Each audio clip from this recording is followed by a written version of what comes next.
A quick question. Let's say you're starting a new game, and you're given the option to play as a unique character. How many of these characters do you expect to be in the game?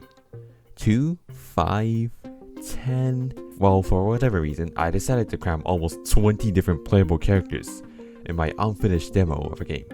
Let me explain. Hi, and welcome to the second devlog for my game, Dandy's Dimensional Drama. It's been a bit since last video, so as a little recap, this is an action platformer roguelike game I've been working on, and it's inspired by games like Brotato, and most prominently, Space Gladiators. In last video, I said I'll release a demo for the game, and in short, I did it. It's out. You can play it right now through the link down below. After you watch this video, of course. Anyway, I did a ton of new stuff since last video, so let's get into it, shall we? Probably the biggest thing I worked on was a new way to spice up the start of a run. You see, since my game is a roguelike, it means you'll be sent to the start quite a lot, and that could be pretty repetitive, so my solution was to add these new weapons you can select at the start of a run. They work almost exactly the same as, say, the characters from Brotato, that they change your stats and kind of funnel you to a certain type of build. I had 5 or so weapons, including an extremely slow but powerful Megaton Hammer, a really long spear, a TNT on a stick, which I'm sure you can guess what it does. They got the job done, but wait, why am I talking in past tense? Yeah, I ended up scrapping the entire system. You see, I just felt like I wanted something that was less predictable. Once you pick up a weapon, there wasn't much reason to pick upgrades that don't go well with it, so you kinda expect what kind of build you have the moment you pick. Which isn't a bad thing, but I wanted one to be more chaotic in my game. But another reason is that I had another system that I really wanted to replace it with. In Space Gladiators, my main inspiration, every time you start a run you have the option to pick up a trait. These are upgrades with various effects that are randomly chosen every time, and I love the system. On paper it might seem very similar to the previous system, just without the choice, but in practice it feels totally different. Since it's random, it pushes you to traits that you might ignore if you had to choose. This lets them be a lot more varied, with some that are just simple stat changes, the ones that completely change how you think about the game. Also, there's no menu or anything to pick from, so you can add as many as you want without feeling overwhelming. In short, compared to something more traditional, this format makes it so quantity equals quality. So I got right to work making a bunch of traits. My game is sort of film themed, and my main character is supposed to be a washed up actor. So I thought it would be perfect if I called these traits characters that the players cast it as. As I've said, I already made 20 or so. To keep it nice and varied, I made it so some affect your movement, some affect your combat, and some are just plain weird. To give some examples, for movement, Slippy the Quick is a pretty simple one that makes you slide further and faster. Jump Guy gets rid of your double jump and replaces it with a single big one. For combat, Mr. Perfect makes you do 3 extra damage at full health, good for low health builds, or Hothead, which burns enemies above you at the cost of health. And then there's the weird ones, like Big Guy Billy, that just makes you really big. Also, some characters come with what I call Pursuers, that are invincible enemies that chase you every level. I have Unlucky Sally, who is constantly getting chased by thunderclouds, but is faster and stronger. Another one is the Wanted, who gets cheaper items but is chased by an assassin that totally isn't a normal enemy with a top hat slapped on. Also, I reused a lot of the effects from the previous weapons as characters too, so I guess I didn't scrap the entire thing? Whatever, it sounded more dramatic. And I made this special starting area for picking up the characters.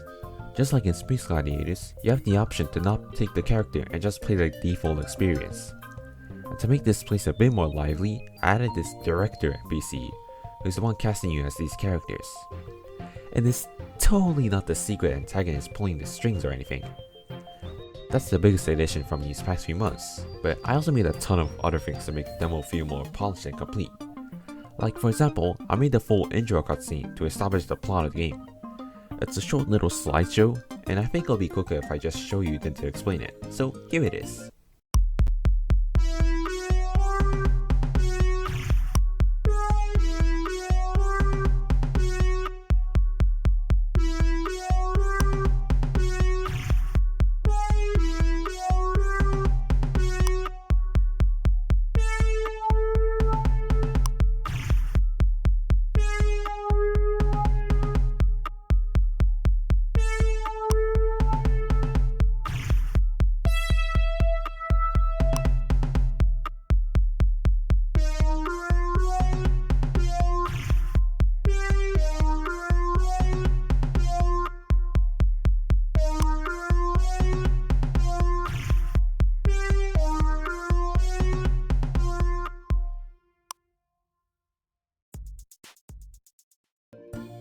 It was pretty fun to make, and this was the first time I made a sort of storyboard to sketch out the idea for a cutscene. It worked pretty well, so I'm definitely doing it this way for any future cutscenes that I add. Also, I just wanted to show off this specific storyboard panel, just because I thought it was nice. But that's not the only thing I added to flesh out the demo. I also worked on an endless mode where you can play, after beating the demo.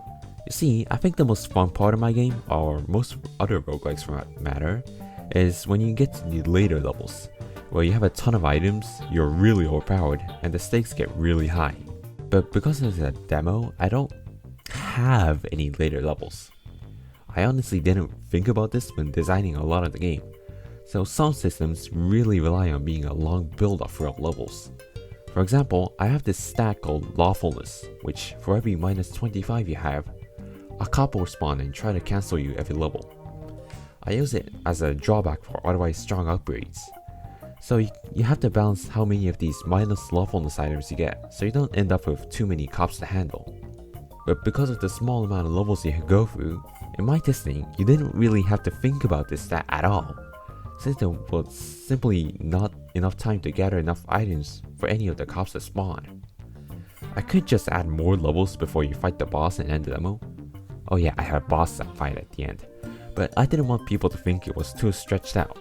So my solution was to add an endless mode that infinitely gets harder after you beat the boss. That way, people who just want to get to the end and do the boss fight can have a short and sweet experience. But people who want to see the full potential of the game can go further beyond. With that decided, I made some quick additions to make the endless mode more difficult. For example, items in the shop get a little more expensive as you go further, so you can't just buy 50 upgrades every shop and break the entire game. But the biggest and flashiest addition are these stronger elite versions of my existing enemies. They do more damage, have much more health, and have harder to avoid attacks as well. They make it so the game doesn't have to spawn a dozen regular enemies for difficulty. They are very simple mechanically, but I had a fun time making new designs for them, and I think some of them turned out pretty cool, though some of my early attempts were complete garbage. So these are the biggest things I added, but I have some smaller stuff, and also some older features that I've yet to explain that I want to cover, so I think this calls for a quick lightning round. You remember that boss I mentioned earlier? His name's Big Cucumber, and he's a remix of the raptor boss from this game's predecessor, Danny the Dino Hunter. He shoots projectiles, charges at you, and he's been in the game for a pretty long time, but I never felt like talking about him cause he's a bit unremarkable. I made parkour rooms. They are obstacle courses themed around advertisement for made up corporations. And I only have 2, and they're still more of a proof of concept, but I still think they're neat. Also, I'm starting to translate the game. I never said this in my videos, but I live in Japan, so I've been making a Japanese translation, so I can better show this game to my admittedly few friends. It's not quite finished, and I do want to talk about it, but maybe some other time. And finally, I made a form that you can answer in the game's itch.io page. If you have any opinions, bug reports, general feedback, please enter it here. That would be really cool. Anyway, that's it for this devlog.